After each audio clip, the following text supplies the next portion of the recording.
Hello, wrestling fans, and welcome to the show. I'm Shawn Credle. And I'm Mark Bray. I'm so excited to be here. There's so much going on in the world of professional wrestling right now. Yes, there is. All the news, views, previews, and reviews coming right at you right here on the Squared Circle.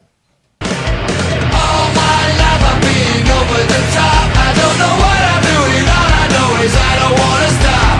All fired up, I'm gonna go till I drop. No other in the way, don't make me, I don't want to stop.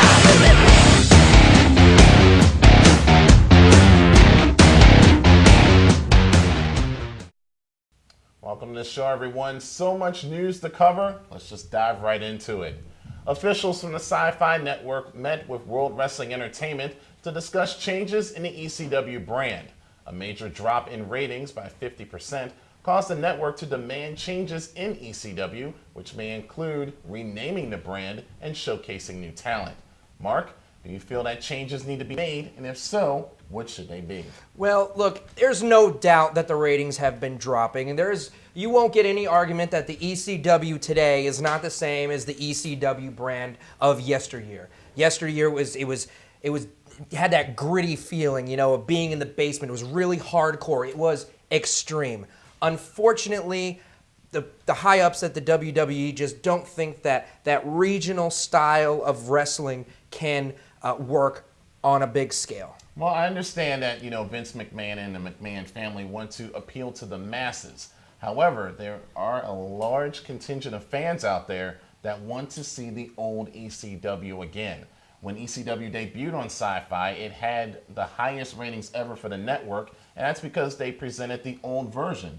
The new version not getting over with the fans as much, and I think they want something different than what they see on Raw and SmackDown every single week. I agree, and when you're watching ECW now, let's face it, it's not ECW, it's just the Bush League of the WWE. It's not even remotely near what ECW used to be, so the changes are needed. Are they going to probably venture away from ECW, Extreme Championship Wrestling? I think so. Well, we will see, as officials will decide that in the upcoming months.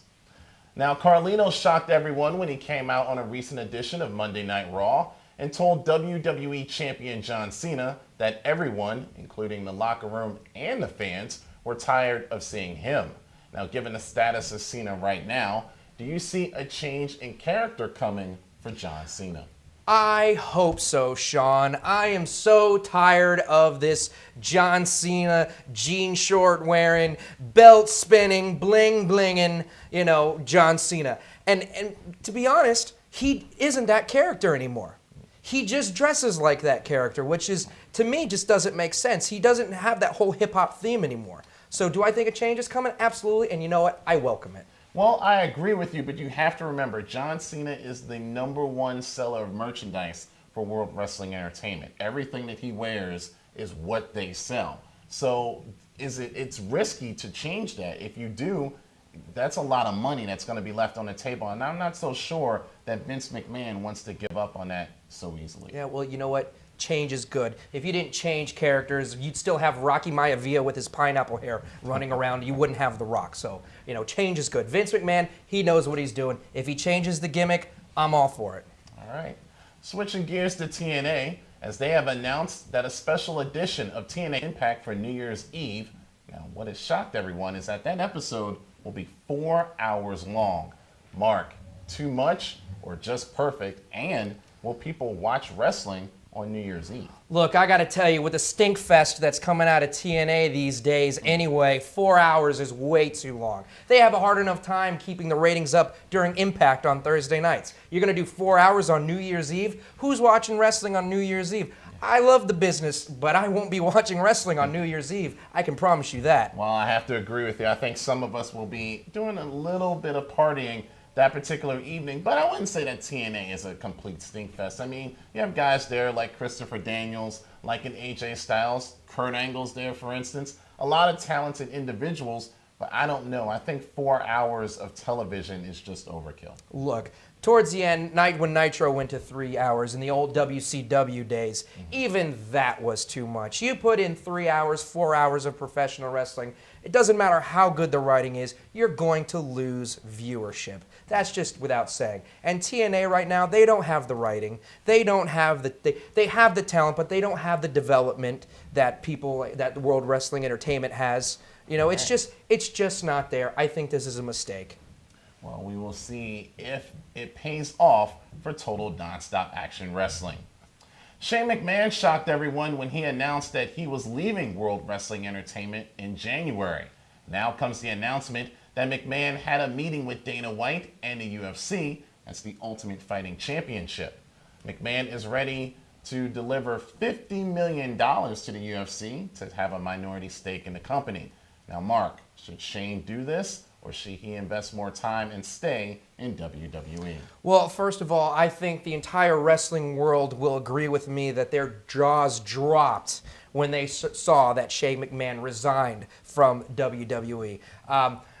We didn't know why he did it. In fact, it's still not completely clear why he left. He says he wants to pursue other things.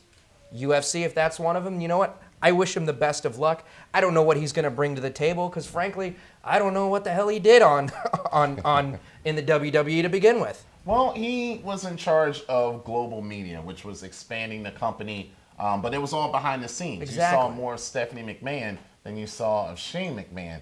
This could be a good thing. Imagine if the McMahons, who obviously control wrestling, if they start in mixed martial arts, they could take over the entire, world as far as a ring is concerned, because boxing is just about gone. This is very true. Boxing's been dead a long time, so we don't even need to bring that up. No. But Shane McMahon, look, the guy spent his entire life in the WWE, and you're right, he was behind the scenes. Mm-hmm. He was on the corporate side. He was more like Linda than Vince. And for him to go to UFC to invest in that, it'll be interesting to see what happens. I don't see it turning into more like professional wrestling. Maybe more money, maybe a better product. I have no idea. Right. It'll be interesting. Former WWE and World Heavyweight Champion Jeff Hardy has a court date coming up in January to address charges including felony possession of cocaine, felony drug trafficking of opium, and possession of drug paraphernalia. Now, Mark, is there any way Jeff Hardy can get out of this? First of all, Jeff, what are you thinking? You're a WWE superstar. You've been a world champion. And to get something as petty as that on your record, to get arrested for something like that, you know what? I like Jeff. I've always liked Jeff. Mm-hmm. I think he's one of the greatest high-flying athletes that has ever graced the ring in any form of it, whether it be WWE, ECW, or anywhere for that matter. But this, man, look, you do the crime, you're going to do the time. Well, it's really a shame. And the irony of this is that the storyline that took Jeff Hardy out of World Wrestling Entertainment, this incident took place literally a week after he was gone. So technically, he wasn't with WWE anymore. But the thing is, Jeff Hardy is a huge name in the world of professional wrestling. His merchandise still #2 in the company that he no longer works for. So this is going to be devastating as far as Hardy is concerned, his merchandise is concerned, and he could spend time in jail. And it would be really sad to see someone who was great in his career fall down like this. A career that should not be over, I might add. I agree.